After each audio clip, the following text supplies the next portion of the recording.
والسلام على أشرف الخلائق أجمعين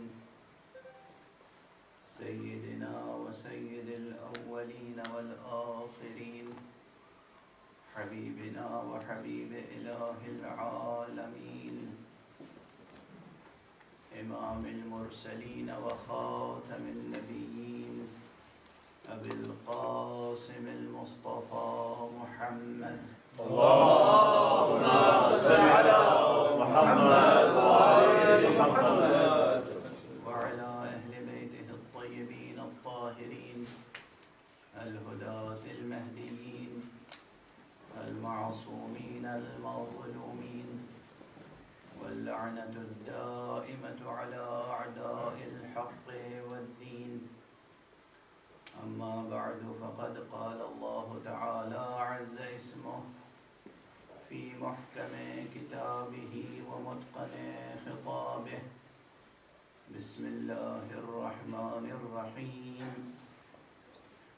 قل لله المشرق والمغرب يهدي من يشاء إلى صراط مستقيم. صدق الله العلي العظيم. اللهم صل على محمد وآل محمد. ایک اور بلند تر صلوات. اللهم صل على محمد وآل محمد. قرآن حکیم کے سورہ مبارکہ بقرہ کی 142ویں آیت کا ایک حصہ آپ حضرات کے سامنے تلاوت کرنے کا شرف حاصل کیا گیا. مختصر الفاظ ہیں لیکن اتنے عمیق معانی ہیں اس میں کہ اس ضمن میں شاید علم کلام اسلامی یعنی عام زبان میں کہا جائے کہ دینیات کی مشکل ترین بحثیں یہاں نہتا ہیں. یعنی یہ کوئی مبالغہ نہیں ہے. تسلسل فکری یہ ہے، آپ حضرات مستحضر ہیں، یعنی آپ حضرات کے پیش نظر ہے یہ بات کہ گزشتہ جو عشرہ محرم میں نے یہاں آپ حضرات کے سامنے خطاب کیا تھا، اس میں عنوان تھا حقیقت اور حسین، اور اس مرتبہ اس سرنامہ قرآنی کے ضمن میں عنوان ہے مشیت اور حسین. ایک صلوات پڑھ دیجیے. اللهم صل على محمد وآل محمد.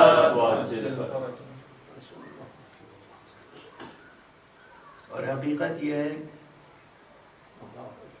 کہ مشیت الہیہ اور ارادہ الہیہ سے متعلق جو بحثیں ہیں وہ دینیات کی، ریلیجس فلاسفی کی اور علم کلام کی دقیق ترین اور مشکل ترین اور پیچیدہ ترین بحثیں ہیں. اب بعض میرے احباب یہ کہتے ہیں کہ آپ ایسی مشکل بحثیں ممبر پر لے کر کیوں آتے ہیں، اور میں اکثر یہ عرض کیا کرتا ہوں کہ یہ ممبر عزائے حسینی یا ممبر حسینی یہ کوئی عام قسم کا عوامی اسٹیج نہیں ہے. ہاں، عمومی سطح ذہنی کی رعایت کو ملحوظ رکھنا اپنی جگہ ایک الگ بات ہے، لیکن عوام پسندانہ رویہ اختیار کر کے مطالب کو قربان کر دینا دوسری بات. مشکل مطالب کو، دقیق بحثوں کو سلجھا کر سہل اسلوب میں عوام الناس تک پہنچانا، یہ اسی منبر کا کمال ہے۔ اور یہ اس منبر کے فرائض میں سے منبر حسینی، منبر عزائے حسینی، اس لیے کہ آقا حسین اس آقا کا، اس مولا کا، اس امام کا، اس رہبر کا نام ہے جس نے دینیات کی مشکل ترین بحثوں کو اپنی قربانی سے حل کر دیا ہے، مشکل ترین بحثوں کو، اور تمام انبیاء کی مشکلوں کو، تمام انبیاء کی مشکلوں کو جو راہ تبلیغ میں تھیں، جو بندوں کو خدا تک لے جانے کی راہ میں مشکلیں ہو سکتی تھیں، فکری اور عملی دونوں، فکری مشکلیں اور عملی مشکلیں، ہر طرح کی مشکلوں کو سرکار ابو عبداللہ الحسین نے اپنے وجود اور اپنی قربانی سے حل کر دیا۔ یہ حسین، ایک صلوات پڑھ دیجیے۔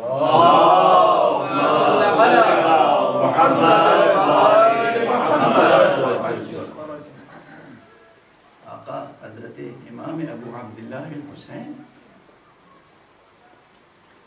جو آپ حضرات زیارت وارثہ پڑھتے ہیں، یہ کسی غیر معصوم کی تصنیف کی ہوئی زیارت تھوڑی ہے، یہ ایک معصوم نے تعلیم فرمائی ہے، یہ ایک معصوم نے تعلیم فرمائی ہے، اور معصوم کہتے ہی اسے ہیں جو ہر شے کی کا حقیقت شناس ہو، اور ہر شے کی قدر شناسی ایسی کرتا ہو کہ قدردانی اور قدر شناسی کا حق ادا کرنے والا ہو۔ تو معصوم نے سکھائی ہے کہ آقا حسین کو جب تم خطاب کرو اور ان کی بارگاہ میں عرض ادب کرو تو ان کلمات میں کرو، یہ کہنا کہ سلام ہو آپ پر کہ آپ وارث آدم ہیں، سلام ہو آپ پر کہ آپ وارث نوح ہیں، سلام ہو اس ذات گرامی پر جو وارث ابراہیم ہے، سلام ہو اس ذات عظیم پر جو وارث موسیٰ ہے، سلام ہو اس منارے ہدایت پر جو وارث عیسیٰ ہے۔ یہ کلمات، یہ الفاظ، یہ انداز خطاب، یہ سلام کے فقرے، یہ دلیل ہے اس میرے معروضے پر کہ تمام انبیاء کی جو مشکلیں تبلیغ میں تھیں وہ حسین نے حل کی، اپنے وجود مبارک سے، اپنے اقدام جہاد سے اور اپنی قربانی سے۔ ایک جملہ اور عرض کرتا چلوں، لوگوں کے لیے یہ باتیں، بہت سے لوگوں کے لیے یہ باتیں نامفہوم ہوں گی، سمجھ نہیں پاتے ہوں گے، لیکن اگر علمی ذوق ہو اور فضیلت کا مفہوم سمجھتے ہو، فضائل کا ذوق ہو، ذوق، وجدان، تو وہ یہ سمجھ سکتے ہیں کہ سرکار سید الشہداء ابو عبداللہ الحسین علیہ السلام کی ذات گرامی اتنی عظیم ہے، اتنی عظیم ہے، اتنی عظیم ہے کہ جتنا اس کے قریب جاتے جائیے اس کی عظمتوں میں اضافہ ہوتا چلا جاتا ہے۔ یہ ممکن نہیں ہے کہ کوئی بھی فرد آپ کی فضیلتوں کا احاطہ کر سکے، یہ ممکن نہیں ہے کہ کوئی بھی فرد آپ کی کنہ معرفت تک پہنچ سکے۔ جتنی بار نگاہ ڈالیں گے اس شخصیت پر اتنی مرتبہ نئی معرفت نصیب ہوگی، نئی کرامتیں، نئی تجلیاں، نئے فضائل، نئے کمالات سامنے آئیں گے۔ یہ حسین، اور یہ شان ہر مرد الہی کی شان ہوتی ہے، جو بھی مردان الہی ہیں جو بھی رجال اللہ ہیں، انبیاء، مرسلین، اولو العزم پیغمبر، اور خصوصیت کے ساتھ یہ 4 معصومین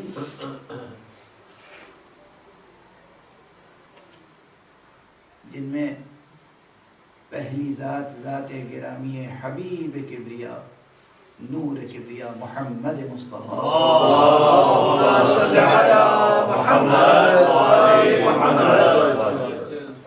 اور اس کے بعد پھر علی ترتیب معصومین کی ذوات مقدسہ ہیں. ان کی سیرتیں جو لکھی گئی ہیں کتابوں میں، جو کچھ آپ کو مواد ملتا ہے، یہ کچھ بھی نہیں ہے. اور اولاً تو ان مطالب میں جو عام لوگوں نے لکھے ہیں، اس میں جو روایتیں ہیں، جو اطلاعات ہیں، جو مجموعہ معلومات ہے، اس میں بہت سی کمزوریاں بھی ہیں، بہت سے نقائص ہیں، اسی لیے آنکھیں بند کر کے ہر روایت پر بھروسہ نہیں کیا جا سکتا، ہر تاریخی بیان پر اعتبار نہیں کیا جا سکتا، بلکہ 2 چیزیں شرط ہیں. ایک عقل عمومی جو صحیح و سالم ہو، اور ایک نور ایمان جو صحیح حقائق و حقائق پر. 2 چیزیں ہیں، نور ایمان جو صحیح عقائد پر، صحیح حقائق پر مبنی ہو، اور ایک عقل عمومی جو صحیح و سالم ہو، مسخ شدہ نہ ہو. انسان کے پاس عقل سلیم ہو، قلب سلیم ہو. یہ قلب سلیم و عقل سلیم، یہ وہ نعمت ہے جو پروردگار نے ہر ایک کو عطا کی ہے، لیکن ہر ایک کے اندر یہ صلاحیت نہیں ہے کہ اسے اس کی فطری اور اصلی شفافیت پر برقرار رکھ سکے. یہ مشکل ہے. مشکل یہ ہے کہ ہر شخص اس گوہر فطرت کو جو حق سبحانہ و تعالی نے عطا فرمایا ہے، اس کی اصلی شفافیت کے ساتھ، حقیقی آب و تاب کے ساتھ، حقیقی نور کے ساتھ محفوظ رکھ سکے. یہ توفیق ہر ایک کو شامل حال نہیں ہوتی. اگر یہ ہر ایک کو شامل حال ہو جائے توفیق، تو کوئی اختلافی دنیا میں باقی نہ رہ جائے.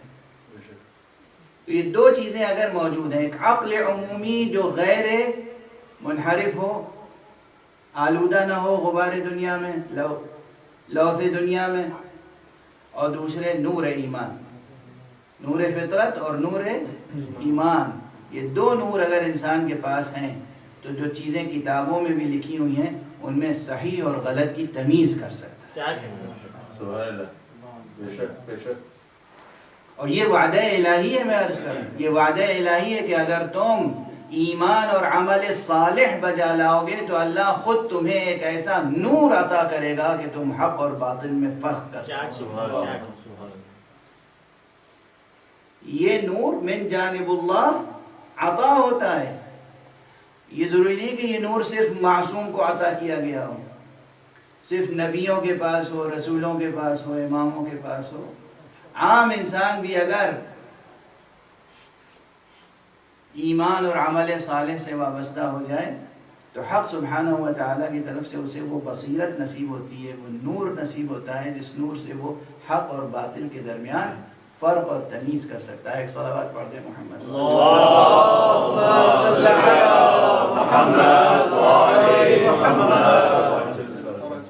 بہرحال آج ہلال محرم نمودار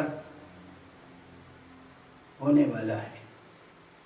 کچھ دیر میں ہلال محرم نمودار ہوگا آپ کے افق پر. اس ہلال محرم کے نمودار ہونے کے ساتھ صرف ایک نیا ہجری سال شروع نہیں ہوتا، ایک نئی ہجرت کا سفر شروع ہوتا ہے. کاش یہ جملہ، بس یہ ایک جملہ آپ حضرات ہدیے کے طور پر قبول فرما لیں. آج سے اس ہلال محرم سے ہماری اور آپ کی زندگیوں میں ایک نئی ہجرت کا آغاز ہونا چاہیے. نئی ہجرت کا آغاز کیا معنی؟ یہاں ٹھہر کر ایک بات اور عرض کر دوں، اور وہ یہ ہے کہ بعض الفاظ اور بعض اصطلاحیں اور بعض مفاہیم ایسے ہیں جو جس طرح روشن ہونے چاہیے ویسے روشن نہیں ہیں.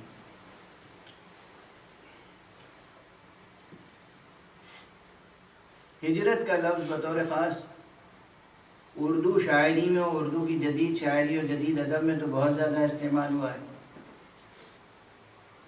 لیکن اب وہ کن کن مفاہیم کے ساتھ استعمال ہوا ہے میں کیا عرض کروں، اور خدا حضرات مطالعہ فرمائیے گا. لیکن کچھ ایسا اس وقت دو مصرے کسی جدید اور نمائندہ شاعر کے ذہن میں آ رہے ہیں کہ جس شاعر کے ذہن میں ان دو مصروں کی روشنی میں ایسا لگتا ہے کہ ہجرت کے مفہوم کی عظمت تو ہے کچھ، لیکن وہ اسی مفہوم کی عظمت کی روشنی میں عملاً جو ہجرتیں ہو رہی ہیں اس پر تنقیدی نگاہ ڈال رہا ہے کہ شکم کی آگ لیے پھر رہی ہے شہر بشہر، سگے زمانہ ہے ہم کیا ہماری ہجرت کیا. غالباً کچھ اسی طرح کا ہے، اگر میرا حافظہ اس وقت دھوکہ نہیں دے رہا ہے تو کچھ اسی قسم کا شعر ہے. یہ شکم کی آگ دیار بدیار شہر بشہر لیے پھرے، اور اس پر کوئی شخص تنقید کرے کہ سگے زمانہ ہیں ہم کیا ہماری ہجرت کیا، ہم کیا ہماری ہجرت کیا، ہماری ہجرت کیا. یہ سوال جو قائم کیا ہے چاہے کسی بھی اسلوب میں ہو، کسی بھی تأثر کے ساتھ ہو، یہ بتاتا ہے کہ ذہن میں فطری طور پر عظمت مفہوم ہجرت موجود ہے. ذہن میں ہجرت کی جو حقیقت ہے فطری وہ کہیں نہ کہیں موجود ہے. شاعر کے ذہن میں کہ ہجرت ہے ایک عظیم حقیقت، ایک عظیم سفر، تو یقیناً یہ عظیم سفر ہے. میں یہاں پر ایک وہ تصور جو پیغمبر اکرم صلی اللہ علیہ وسلم نے اور آپ کے اہل بیت سے ہونے والے ائمہ اطہار علیہم السلام نے جو مفہوم ہجرت کا روشناس کرایا ہے اس کی طرف توجہ دلاتا ہوں. مثلا فرمایا گیا کہ من الکفر التعرب بعد الہجرہ، ہجرت کے بعد تعرب کفر ہے. یہ تعرب اور ہجرت کسے کہتے ہیں یہ عرض کر دوں، پہلے ڈکشنری میننگ پھر اصل مفہوم. تعرب کے معنی ہیں کہ بدویانہ زندگی، خانہ بدوشوں والی وہ زندگی جو بدو عرب زندگی بسر کرتے تھے، تہذیبی اور تمدنی مراکز سے دور، حضارہ سے دور، تہذیب، ثقافت، تمدن، حضارت اس سے دور.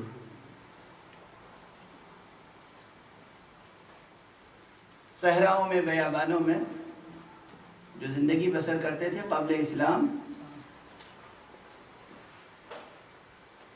تو اب جب اسلام آ گیا اور لوگوں نے اسلام قبول کر لیا تو کچھ لوگ مدینے آ گئے، بلکہ بہت سے لوگ مدینے آ گئے، لیکن سب تو نہیں آئے تھے، پھر بھی وہ بادیہ نشینی تو باقی تھی. تو وہ جو صاحبان ایمان بادیہ نشین تھے کیا کافر تھے؟ کافر تو نہیں تھے. بادیہ نشی ہونے کے باوجود کافر تو نہیں تھے. تو پھر مفہوم کیا ہے؟ یعنی یہ کہ ہجرت کے بعد دوبارہ بادیہ نشینی اختیار کر لینا کفر ہے. اب یہاں فقہی اسلوب میں گفتگو کی جائے تو بہت طویل ہے، اور غالباً متحمل نہیں ہے یہ وقت اور یہ مختصر سا مجمع. اب یہاں پر میں عرض کروں کہ مقصد اصلی صرف یہ نہیں ہے کہ آپ گاؤں میں رہیں، دیہات میں رہیں، بدویانہ زندگی بسر کریں یا شہر میں آ جائیں، شہری تمدن کو اختیار کریں. یہ مقصد نہیں ہے.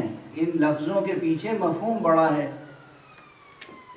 مفہوم یہ ہے کہ علمی اعتبار سے، تہذیبی اعتبار سے، فکری اعتبار سے ترقی کے بعد پھر قدم پیچھے ہٹا لینا کفر ہے.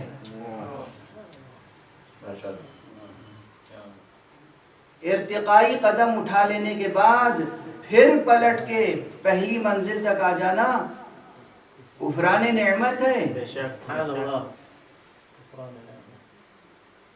اور اس مفہوم کو اگر اور واضح کروں تو پھر یہ عرض کروں کہ طویل بحث ہے، لیکن اسے سمیٹ کر عرض کر رہا ہوں کہ یہاں پر اتنی بلندی تک گفتگو پہنچ گئی ہے احادیث کی روشنی میں، تعلیمات آل محمد کی روشنی میں، کہ ہجرت سے مراد صرف مکانی ہجرتیں نہیں ہیں. ایک شہر سے دوسرے شہر چلے جانا، ایک ملک سے دوسرے ملک چلے جانا، جہل کو چھوڑ کر علم کی طرف آ جانا ہجرت ہے. کفر کو چھوڑ کر ایمان کی طرف آ جانا ہجرت ہے. پست اقدار کو چھوڑ کر بلند اقدار کو اختیار کر لینا ہجرت ہے. بد اخلاقی کو چھوڑ کر خوش اخلاقی اختیار کر لینا ہجرت ہے. یعنی ہجرت ایک زمین کا چھوڑ کر دوسری زمین پر پہنچ جانا ہجرت نہیں ہے، بلکہ ایک پست تر سطح وجود کو چھوڑ کر بلند تر سطح وجود تک پہنچنا ہجرت ہے. ایک صلوات پڑھ دیجئے محمد.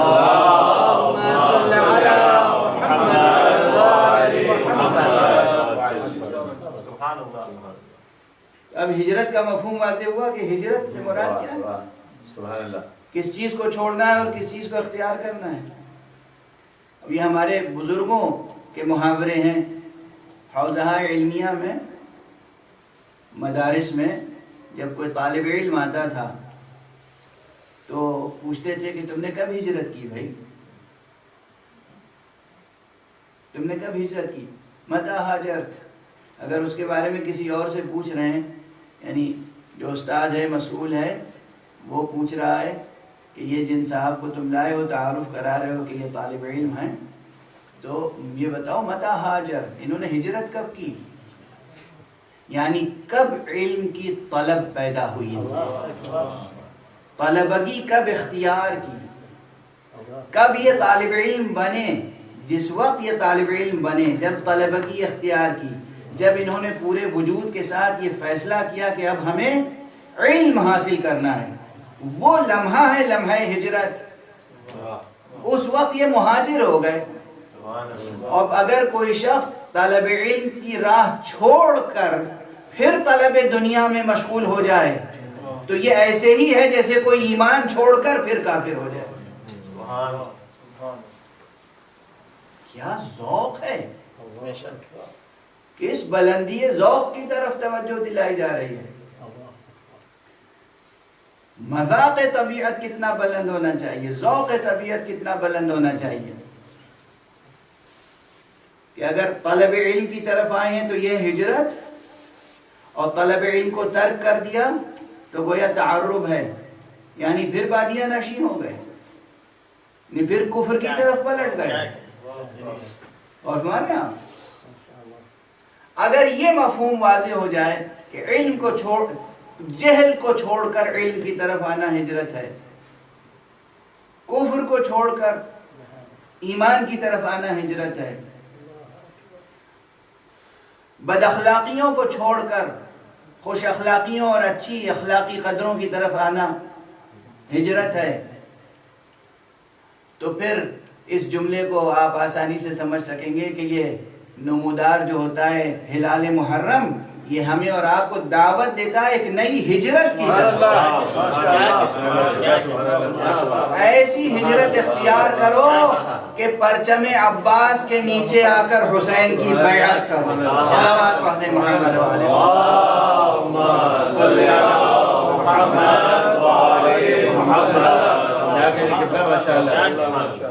آپ کی زندگیوں میں صرف ایک نئے ہجری سال کا اضافہ نہ ہو، ایک نئی ہجرت کا آغاز ہو، بلندیوں کا نیا سفر سامنے آ جائے ماشاءاللہ، بإذن الہی، بمشیت الہیہ، بإرادہ الہیہ، حق سبحانہ وتعالی کی طرف سے حسن توفیق آپ کے شامل حال ہو، آپ کہیں یا حسین اور ادھر سے دستگیری ہو جائے۔ ایک صلوات پڑھ دیجیے۔ اللہم صلی علی محمد و آل محمد۔ کیا کہنے کے بعد سبحان اللہ۔ تو بس یہ ذہن عالی میں رہے، اور یہ تو مقام شکر ہے کہ یہ ہر سال ہمارا ہجری سال جو ہے وہ یہ ان 10 دنوں سے اس کا آغاز اس طرح سے ہوتا ہے کہ ہمارے پورے وجود پر، تمام آفاق وجود پر ذکر و غم حضرت سید الشہداء چھا جاتا ہے۔ لیکن یہ شب و روز کوئی معمولی شب و روز نہیں ہے، میں توجہ دلا رہا ہوں، صرف کوئی نئی بات نہیں کہہ رہا ہوں۔ یہ محرم کے 10 روز، یہ شب و روز وہ ہیں جن کی حق سبحانہ و تعالی نے قرآن مجید میں قسم کھائی ہے۔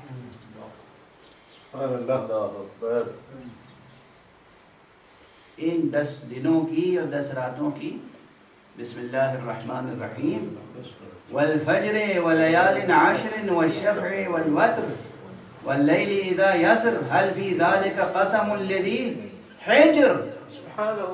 یہ کسی اور 10 راتوں کی قسم نہیں کھائی گئی ہے، یہ محرم کی 10 راتیں ہیں۔ اور یہ وہ قول ہے جو یہ نہ سمجھیے گا کہ صرف شیعہ امامیہ تفسیروں میں پایا جاتا ہے، بلکہ امام اہل سنت والجماعت، امام المفسرین بھی انہیں کہا جاتا ہے، امام فخر الدین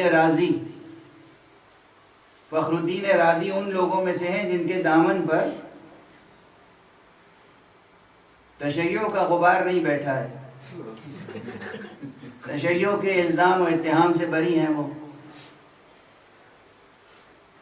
اب کیا کہوں، یعنی جو علم رجال کی اسٹڈی کرتے ہیں ہمارے عام مسلمان، تو کوئی کتنا ہی عالم ہو، متقی ہو، پرہیزگار ہو، فقیہ ہو، حکیم ہو، متکلم ہو، محدث ہو، سب کچھ ہو، لیکن اگر اس میں حب اہل بیت اور تشیع کا شائبہ پایا جاتا ہے تو اسے رد کر دیتے ہیں، کہتے ہیں کہ یہ ہم اس سے حدیث قبول نہیں کریں گے، اس لیے کہ اس سے بوئے تشیع آتی ہے۔ تو امام فخر الدین رازی پر ایسا کوئی الزام یا اتہام نہیں ہے۔ انہوں نے اپنی تفسیر میں چند اقوال لکھے ہیں، جس میں دوسرا قول یہ ہے کہ یہ والفجر ولیال عشر سے مراد محرم کے ابتدا کے روز و شب ہیں، یہ ایام ہیں۔ تو اگر یہ قول ایسا ہوتا کہ جو قابل اعتبار نہ ہوتا تو یقیناً وہ اس کا ذکر نہ فرماتے۔ اور میں یہ سمجھتا ہوں، میرے نزدیک اس فقیر کا، اس عاجز کا مطالعہ جہاں تک بھی ہے، وجدانی اعتبار سے اور ظاہری اعتبار تک، مجھے یقین ہے کہ یہاں جو قسمیں کھائی ہیں حق سبحانہ و تعالی نے، وہ کسی اور شب و روز کی قسم نہیں کھائی ہے۔ یہ محرم کے دن ہیں، یہ محرم کی راتیں ہیں، یہ 10 راتیں، والفجر ولیال عشر، یہ 10 راتیں وہ ہیں۔ اگر ان 10 راتوں کو نور عشق حسینی سے دھو لیا آپ نے تو آپ کی دنیا بھی سنور جائے گی، آخرت بھی روشن ہو جائے گی۔ بہت اہم ہے یہ 10 روز۔ مقام شکر ہے کہ ہم ہر سال اپنے ہجری سال کا آغاز ذکر مبارک حسین سے کرتے ہیں۔ ہاں، پلٹ کر اس آیت کی طرف آؤں جس کو میں نے سرنامہ کلام قرار دیا ہے۔ ارشاد الہی قل للہ المشرق والمغرب، کہہ دیجئے اے رسول، کہہ دیجئے کہ مشرق بھی اللہ ہی کا ہے اور مغرب بھی اللہ ہی کا ہے۔ یہدی من یشاء الی صراط مستقیم، وہ جسے چاہتا ہے صراط مستقیم کی طرف ہدایت دیتا ہے۔ عجب مقام سخن۔ میں نے عرض کیا تھا کہ بہت مختصر ہے لیکن بہت گہرائی ہے، بڑی جاذبیت ہے اس میں۔ اور ذرا یہ تو آپ حضرات کے ذہنوں میں رہے کہ بس عام ترجمے دیکھ کر قرآن فہمی کا حق ادا نہیں ہوتا۔ ترجمے ضرور دیکھیے، ترجمے ضرور دیکھیے، لیکن بہت سی حقیقتیں ما ورائے ترجمہ ہوتی ہیں۔ ان آنکھوں سے جو پڑھتے ہیں آپ وہ ترجمہ ہوتا ہے، دل کی آنکھوں سے جو کچھ نظر آتا ہے وہ ماورائے ترجمہ حقیقتیں، وہ ماورائے الفاظ حقیقتیں کچھ اور ہوتی ہیں۔ کیا کیا؟ تو قرآن مجید میں یہ فقرے کہاں پر آئے ہیں؟ سورہ مبارکہ بقرہ میں نے عرض کیا 142ویں آیت ہے غالباً، جہاں سے دوسرا پارہ شروع ہوتا ہے ہماری جدید تقسیم کے مطابق۔ قرآن مجید 30 پاروں میں ہے نا پورے تمام مسلمانوں کے درمیان، اور یہ بات واضح رہے کہ اللہ نے تو 30 پاروں میں اتارا نہیں تھا۔ حق سبحانہ و تعالیٰ نے، اللہ سبحانہ و تعالیٰ نے، جبرائیل نے یہ قرآن مجید کو 30 پاروں میں تقسیم نہیں کیا تھا۔ اللہ سبحانہ و تعالیٰ کی طرف سے جو تقسیم ہے وہ بس 114 سوروں میں تقسیم ہے۔ یہ 114 جو سورے ہیں، سورہ مبارکہ حمد، سورہ بقرہ، سورہ آل عمران، سورہ نساء، سورہ مائدہ، سورہ انعام، یہ جو سورہ اعراف، یہ جو سورے ہیں ترتیب سے کہ پہلا اس میں سے سورہ مبارکہ حمد ہے اور آخری سورہ مبارکہ ناس ہے، یہ ترتیب اور یہ تقسیم یہ اللہ سبحانہ و تعالیٰ کی طرف سے۔ باقی قرآن مجید کی بہت سی تقسیم ہیں۔ اب اس میں ایک بڑا مشہور سا اعتراض ہے، وہ اعتراض کیا ہے؟ بہت سے اعتراض ایسے ہیں کہ اس کا کوئی وجود نہیں ہے، بس ایک بات ہے کہے جا رہے ہیں مخالفت میں، ایک بات ہے مخالفت میں کہتے جا رہے ہیں۔ تو اس میں یہ بھی ہے کہ یہ جو شیعہ اثنا عشری حضرات ہیں ان کا قرآن تو 40 پاروں کا قرآن ہے، اور اس میں سے 10 پارے جو ہیں وہ غائب ہو گئے یا جو کچھ بھی ہے۔ بہرحال میں مناظرانہ اسلوب کبھی اختیار نہیں کرتا ہوں، لیکن اشارہ کرتا چلوں کہ دیکھیے ذہنوں کو روشن رکھیں، حقیقتوں سے واقف رہیں۔ قرآن مجید یہی ہے جو مسلمانوں کے ہاتھوں میں ہے، 2 دفتیوں میں جو قرآن مجید ہے وہ بس یہی قرآن ہے۔ اپنا ایک بہت پرانا جملہ عرض کر دوں، یہ ممکن کیسے تھا کہ اہل بیت کے رہتے ہوئے قرآن میں تحریف ہو جائے؟ کیا کیا؟ یہ ممکن کیسے تھا کہ امیر المومنین علی ابن ابی طالب علیہ السلام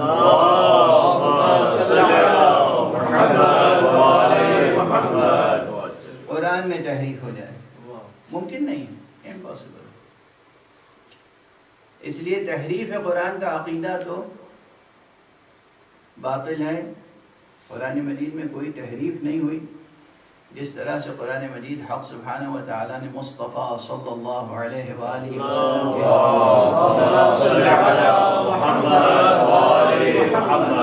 قلب مبارک پر نازل کیا تھا، اسی طرح سے یہ محفوظ رہا۔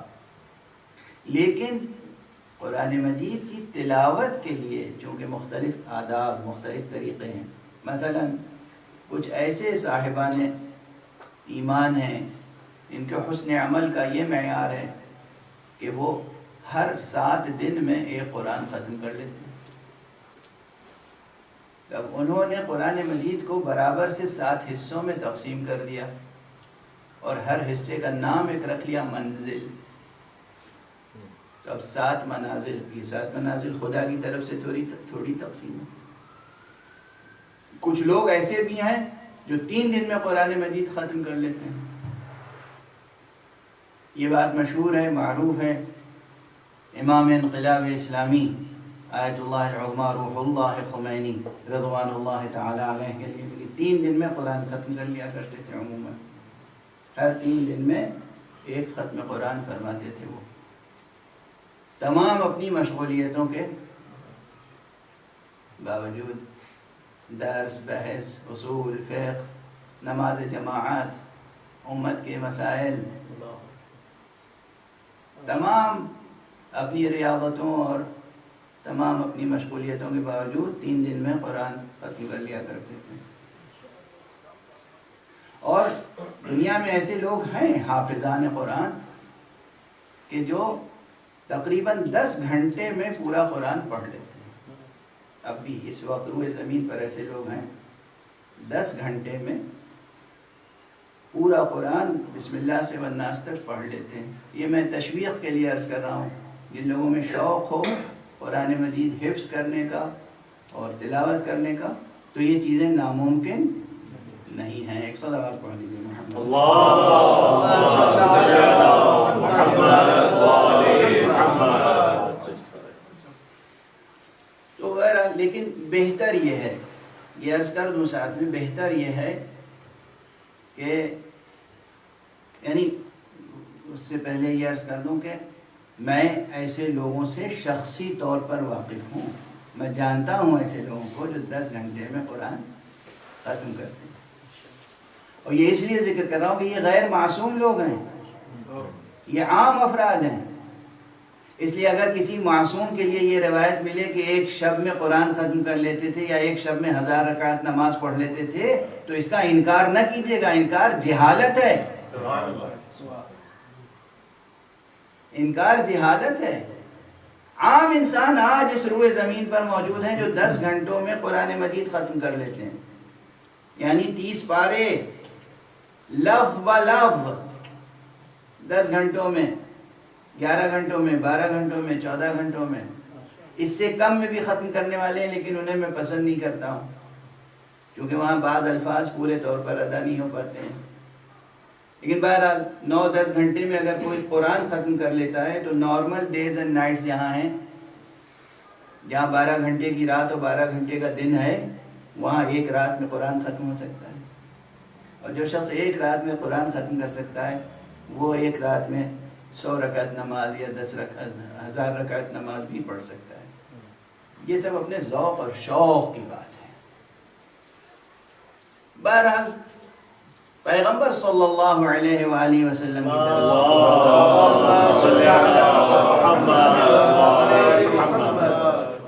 اہل بیت پیغمبر علیہ السلام کی طرف سے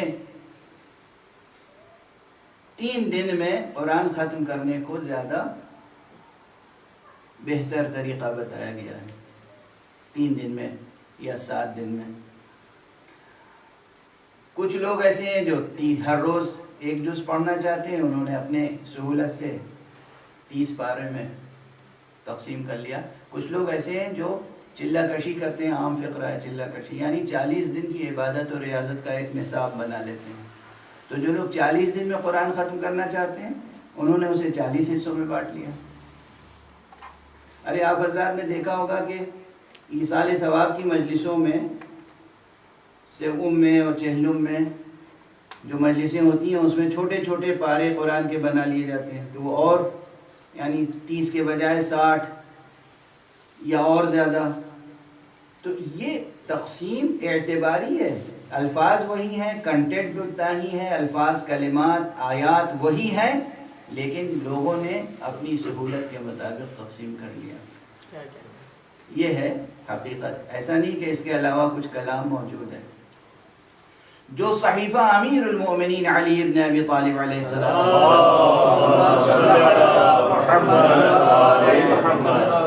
وہ صحیفہ اس کی شان یہ تھی کہ اس میں آیات کے معانی، مفاہیم کے مصادیق، شان نزول، مراد الہی کی طرف اشارے تھے.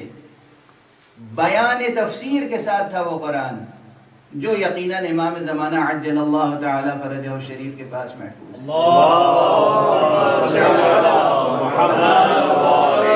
لیکن جو متن ہے وہ یہی ہے.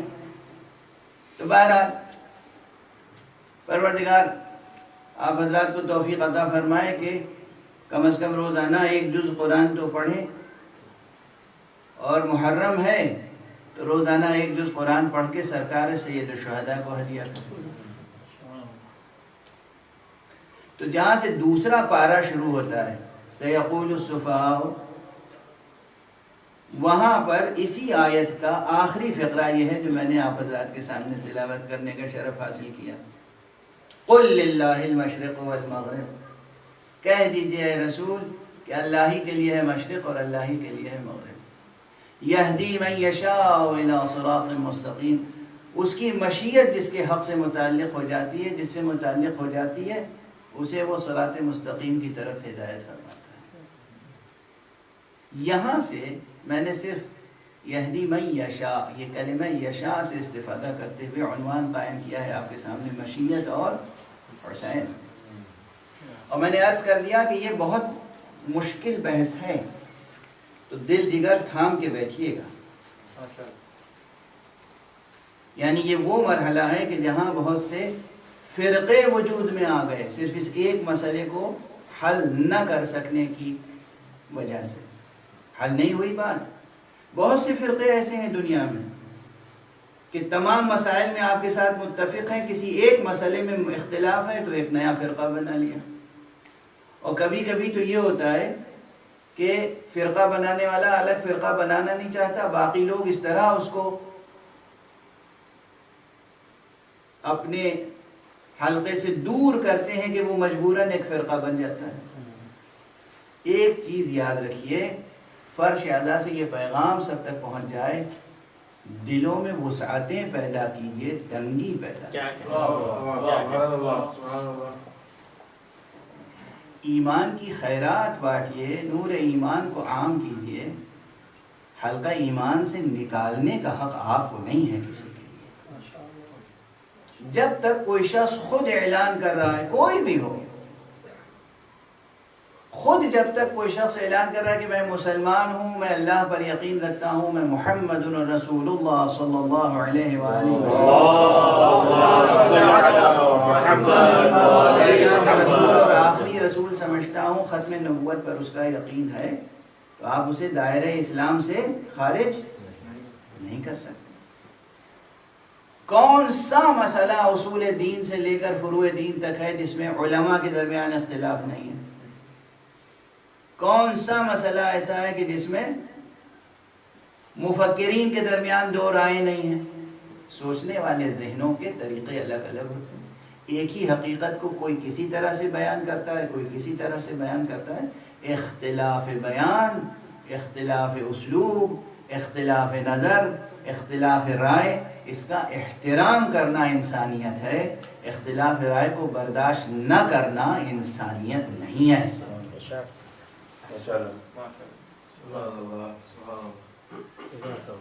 کوئی بھی مسئلہ ہو، جب تک کوئی شخص کہہ رہا ہے میں موحد ہوں، میں لا الہ الا اللہ محمد رسول اللہ کا پابند ہوں، اب وہ تشریحات میں جس قدر بھی آپ سے اختلاف رکھتا ہو، آپ کو یہ حق حاصل نہیں ہے کہ آپ اسے کافر یا مشرک کہہ کر دور کریں. یہ ہمارے بہت سے واعظین، بہت سے مولوی صاحبان کا یہ رویہ ہے، تکفیر کی طرف بڑھ جاتے ہیں، فوراً دوسرے کو کافر کہہ دینا، مشرک کہہ دینا. یہ ذرا اس کا حساب یہاں نہیں خدا کے سامنے دینا ہوگا. یہاں تو آپ جو جی چاہیں کر لیں، اس کا حساب خدا کے سامنے دینا ہوگا. کسی دوسرے کو غیر مخلص قرار دے دینا، صرف ہم مخلص ہیں اور دنیا میں ہمارے علاوہ کسی کے پاس اخلاص نہیں ہے، یہ رویہ خود عجب اور خود پرستی تک لے جاتا ہے، عاجزانہ خدا پرستی تک نہیں لے جاتا. عجب و خود پرستی الگ ہے، اور حق کے حضور میں عاجزی اور خدا پرستی الگ ہے. مطلوب کیا ہے ہم سے اور آپ سے؟ عاجزی، بندگی، خدا پرستی، یہ مطلوب ہے. مطالبہ ہم سے اور آپ سے، ہر فرد بشر سے یہ ہے، عاجزی، بندگی اور خدا پرستی۔ اور خدا کی قسم، خدا کی بندگی کا بلند ترین پیمانہ جو دنیا میں ممکن ہے، اس پیمانے کو بنانے والے اور نبھانے والے ہیں حسین ابن علی۔ ایک صلوات پڑھ دیجیے۔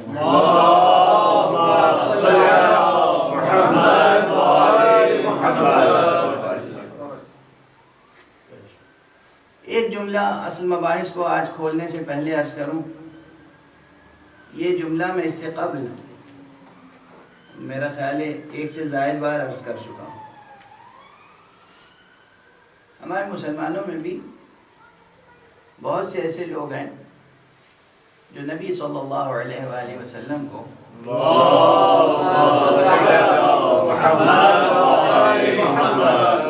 دیکھیے، پوری دنیا کو معلوم ہے کہ یہ کورونا کا زمانہ ہے اور کووڈ-19 کی وجہ سے جو پابندیاں ہیں سب جانتے ہیں۔ آپ کی تعداد کم ضرور ہے، لیکن آپ کی آواز درود میں اتنی بلند ہونی چاہیے جو کثرت پہ غالب آ جائے۔ اللہم صلی علی محمد وآل محمد۔ جب بھی معصومین میں سے کسی کا نام لیا جائے تو آپ درود پڑھنے کا حق ادا کریں۔ اللہم صلی علی محمد وآل محمد۔ ایک اور صلوات پڑھیں۔ اللہم صلی علی محمد وآل محمد۔ بہت سے ایسے مسلمان ہیں جو حضور کو اپنا جیسا سمجھتے ہیں، انسان، عام بشر، پرانی بحث ہے، کوئی نئی بحث نہیں۔ اور ظاہر ہے جب حضور ہی کو اپنا جیسا سمجھتے ہیں، اب بھائی ایک جملہ اور کہی دو، پھر حضور تو حضور ہیں، بہت سے تو ایسے ہیں جو خدا ہی کو اپنا جیسا سمجھتے ہیں۔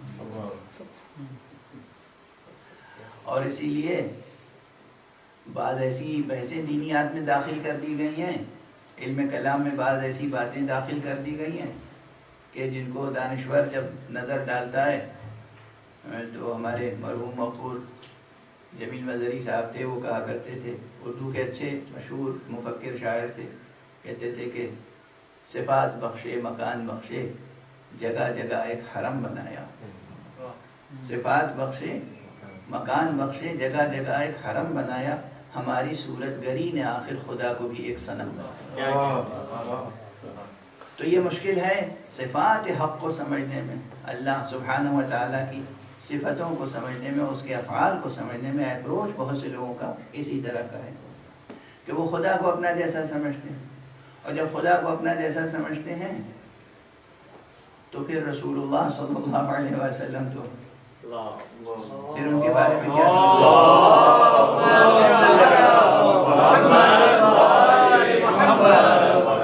اور حضور علیہ السلام سے آگے بڑھ کر پھر ائمہ اطہار سے متعلق ان کا رویہ کیا ہو سکتا ہے، اس کے بارے میں بس کتابیں پڑھ لیجئے، اس لیے کہ بس اگر روایتوں کی طرف میں حوالہ بھی دوں گا تو میرا مزاج بہت برہم ہو سکتا ہے، یعنی فضائے دہن کی شیرینی جو ہے وہ تلخی سے بدل جائے گی۔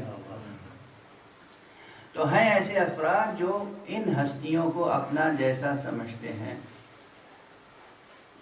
اب یہ ایک چھوٹا سا جملہ ہے، میں اس سے پہلے عرض کر چکا ہوں لیکن پھر عرض کر رہا ہوں آپ کے ساتھ۔ حضرات محمد و آل محمد، یہ ائمہ اطہار، یہ معصومین، یہ عالم بشریت کے عظیم ترین رہنما، یہ وہ ہیں کہ ہم اور آپ شریعت پر عمل کرنے کے پابند بنائے گئے ہیں، اور یہ وہ ہیں جو مشیت پر عمل کرنے کا حق ادا کرتے ہیں۔ دیکھیے کس قدر فاصلہ ہے، کتنا فرق ہے،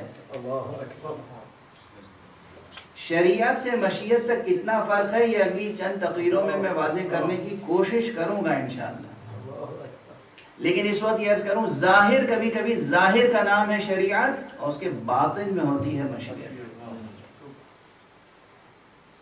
اور یہ بھی کند سے ایک تعریف ہے، حق ادا نہیں ہو سکتا اتنا کہنے سے کہ ظاہر کا نام شریعت ہے اور باطن کا نام مشیت ہے، نہیں، کبھی کبھی خود معصومین علیہم الصلاۃ والسلام سے مشیت اور ارادے سے متعلق سوال ہوا تو امام جعفر صادق علیہ الصلاۃ والسلام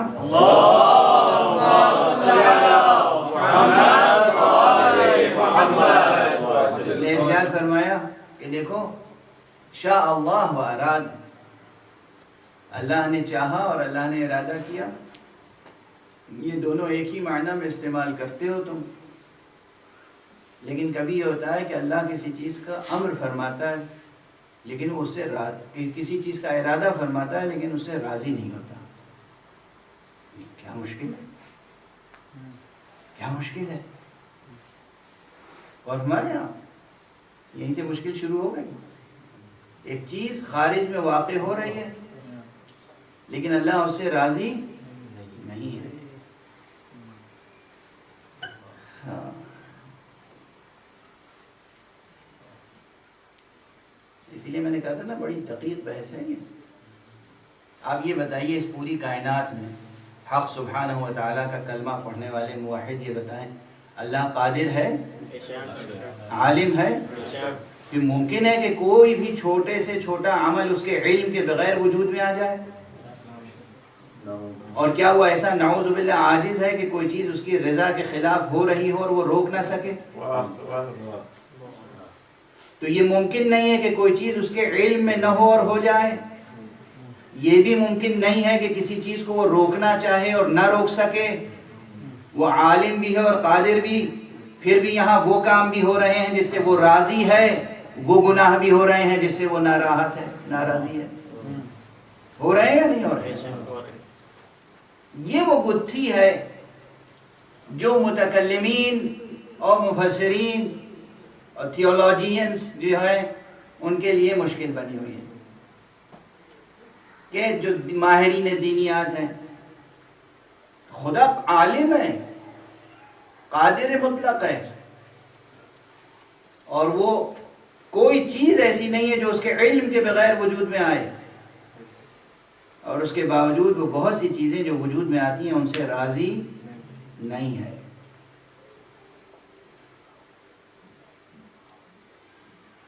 وقت گزرتا جا رہا ہے۔ اب میں نے جو ابھی عرض کیا تھا کہ حضرات محمد و آل محمد وہ ہیں جو مشیت پر عمل کرنے کا حق ادا کرتے ہیں، اور ہم وہ ہیں کہ ہم شریعت پر عمل کے پابند بنائے گئے ہیں۔ اس پوری گفتگو میں اس وقت اگر یہ ایک فقرہ یاد رہ جائے اور آپ کے دل و دماغ کو جھنجھوڑتا رہے تو میں سمجھتا ہوں کہ آج کی میری محنت سوارت ہو گئی۔ ہم شریعت پر عمل کے پابند بنائے گئے ہیں، پابند کیے گئے ہیں، شریعت پر عمل ہو، ایک سر منہ آگے نہ بڑھیں اور پیچھے نہ رہ جائیں۔ وہ ہیں کہ جن کو مشیت پر عمل کرنے کا اذن عطا کیا گیا اور مشیت پر عمل کرنے کا انہوں نے حق ادا کیا، اور وہ حق ادا کیا کہ ابھی میں نے عرض کیا کہ بہت سے کام ہوتے ہیں جس سے خدا راضی نہیں ہوتا۔ اب اگر کوئی شخص اعلان کر رہا ہو رضا اللہ رضانا اہل البیت، دراصل اللہ کی رضا ہم اہل بیت کی رضا ہے، اس کے معنی ہے کہ وہ کس منزل پر عمل کر رہا ہے،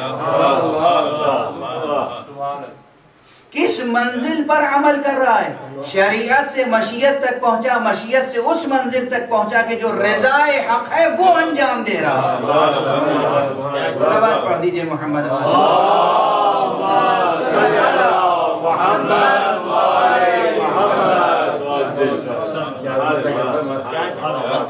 جو رضا حق ہے۔ اور اگر آپ حضرات اہل نظر بھی ہیں اور مجالس سرکار سید شہداء کے طفیل میں یہ فقرے بار بار آپ کے کانوں سے ٹکراتے ہوں گے، آپ کے پردہ سماعت کو نورانی کرتے ہوں گے، آپ کے گوش سماعت کو محظوظ اور منور کرتے ہوں گے۔ یہ کسی اور کا فقرہ نہیں تھا، یہ حضرت ابو عبداللہ الحسین، یہ امام حسین علیہ السلام کا فقرہ تھا۔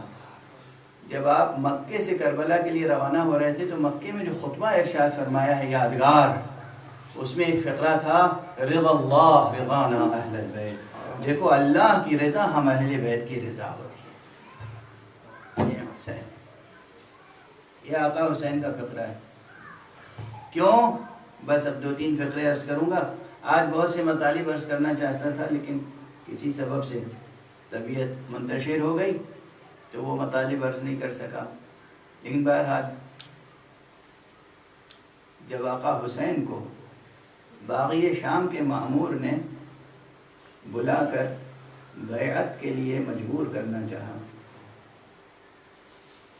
تو آقا حسین نے بیعت سے انکار فرمایا اور یہ ارادہ فرما لیا کہ مشیت کے جو تقاضے ہیں وہ اس طرح پورے کیے جائیں کہ رضا حق حاصل ہو جائے. چنانچہ روایتیں ہیں اور یہ جو اب خلاصہ روایات عرض کر رہا ہوں یہ تمام تاریخوں میں مشترک ہے. جزئیات میں تو اختلاف ہے لیکن تمام کتابوں میں جو مطالب ہیں اس میں جو مشترک عنصر ہے وہ یہ کہ مدینہ چھوڑنے سے قبل آپ بار بار اپنے نانا کی قبر مبارک پر گئے.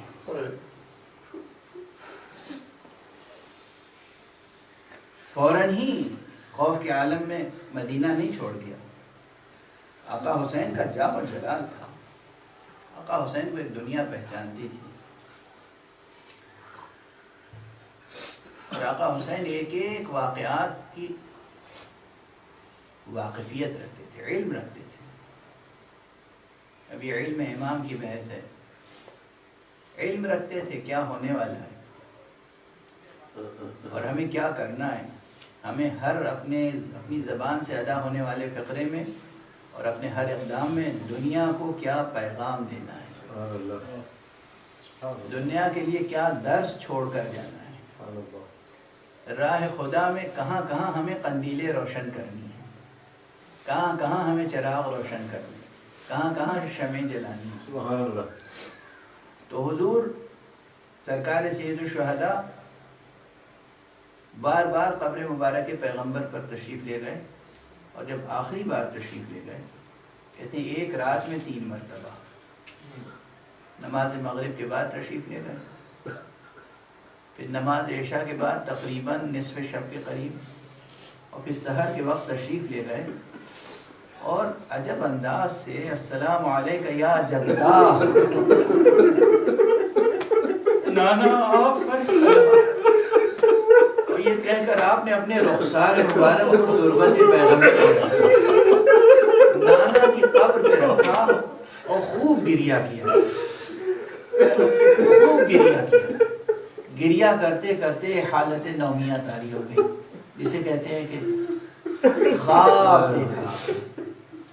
اور اس کے بعد پھر بلند ہوئے تو فرما رہے تھے انا للہ و انا الیہ راجعون الحمدللہ رب العالمین. بیت الشرف واپس آئے نانا سے رخصت ہو کر، اور اب پھر محمد حنفیہ آ گئے، ابن عباس آ گئے، عبداللہ ابن جعفر طیار آ گئے، خاندان کے لوگ، بنی ہاشم کے لوگ. کہا ابو عبداللہ کیا طے کیا؟ کیونکہ یہ سب توقع کر رہے تھے کہ آپ فیصلہ کریں گے کہ ہم کہیں نہیں جائیں. ابو عبداللہ کیا فیصلہ کیا؟ کہا ہمیں جانا ہے. حضرت محمد حنفیہ نے اصرار کر کے کہا آپ نے تو مجھ سے وعدہ کیا تھا کہ کچھ غور کریں گے. کہا ہاں، مگر مجھے حکم دیا گیا ہے اور میں اس حکم پر عمل کروں گا. مجھے میرے نانا نے حکم دیا ہے اور فرمایا یا حسین اخرج الى العراق شاء اللہ ان یراک قتیلا. حسین جاؤ عراق کی طرف جاؤ، اللہ کی مشیت ہے کہ وہ تمہیں اپنی راہ میں کشتہ جفا. شاء اللہ ان یراک قتیلا. اور بس وقت گزر گیا، آپ کی آنکھوں میں آنسو ہیں اور آواز گریہ بلند ہے. تو بس ایک جملہ اور دہرا دوں، آپ کا سنا ہوا جملہ ہے. سر جھکا کے ایک مرتبہ محمد حنفیہ نے اور سب نے کہا آقا اگر رسول اللہ کا یہ حکم ہے اور آپ جا رہے ہیں تو گھر کی خواتین کو مخدرات عصمت و طہارت کو کس لیے لے کر جا رہے ہیں؟ اب امام نے پھر ایک جملہ ارشاد فرمایا شاء اللہ ان یراہن صباحا، اللہ کی مشیت ہے کہ انہیں اپنی راہ پہ اسیر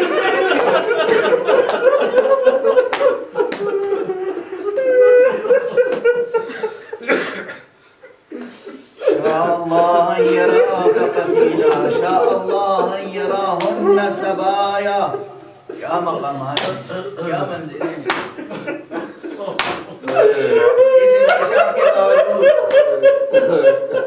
کس میں حوصلہ ہے پوری بشریت جو اس طرح حق طاعت و بندگی حق ادا کرے؟ کس میں حوصلہ، کس میں ہمت؟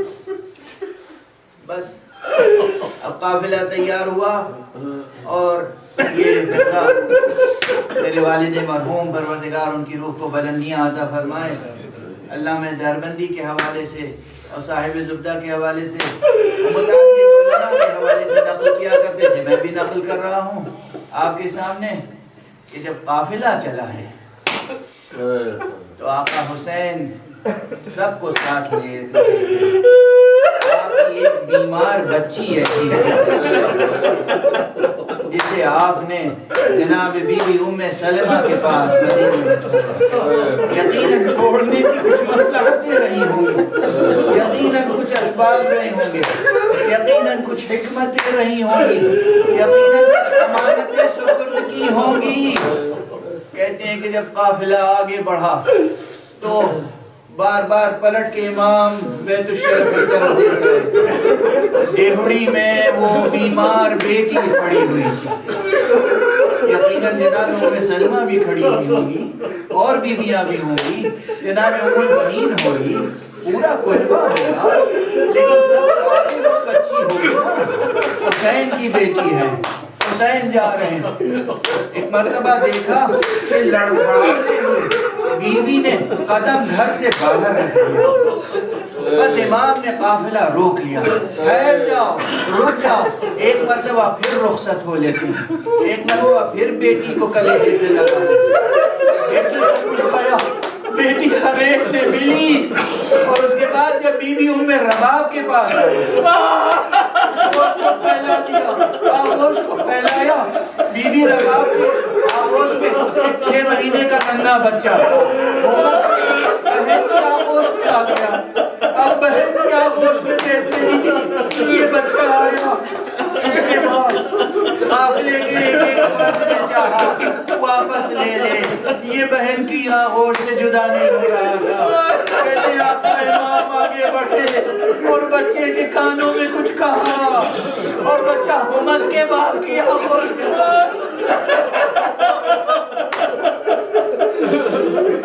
یقیناً میرا وجدان یہ کہتا ہے آقا نے یہی فرمایا ہوگا، یہی فرمایا بیٹا تم حجت خدا کے فرزند ہو، تمہیں اللہ کی بارگاہ میں قربان ہونا ہے، تمہاری منزل مدینہ نہیں کربلا میں.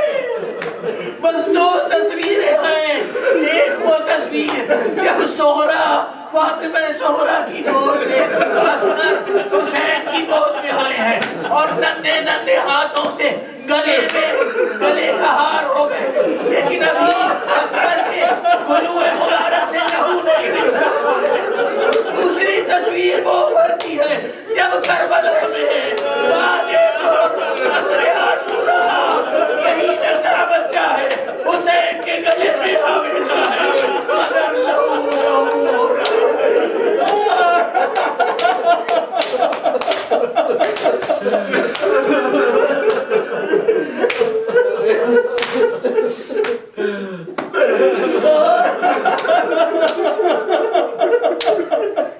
انا للہ وإنا إليه راجعون. رضا بقضائه وتسليما. پروردگار ہمیں علوم قرآن اور معارف اہل بیت سے آشنا فرما. پروردگار حق مبین کی معرفت عطا فرما. پروردگار ہمیں آقا حسین کے نقش قدم پر چل کر پروردگار معبود اس قرآن عرض کو قرآن امن و عافیت بنا دے ذکر مبارک حسین کے صدقے میں اس قرآن عرض سے یہ بیماری اس وبا اس بلا کو دور فرما دنیا سے جنگوں کے بادل چھٹ جائیں پروردگار امن اور عافیت الہیہ کے نقیب کو اذن ظہور عطا فرما اور ان کے ہاتھوں سے اپنی رحمت اور رافت کا پرچم لہرا ماتم حسین یا حسین یا حسین یا حسین یا حسین یا حسین یا حسین یا حسین یا حسین یا حسین یا حسین یا حسین یا حسین یا حسین یا حسین یا حسین یا حسین یا حسین یا حسین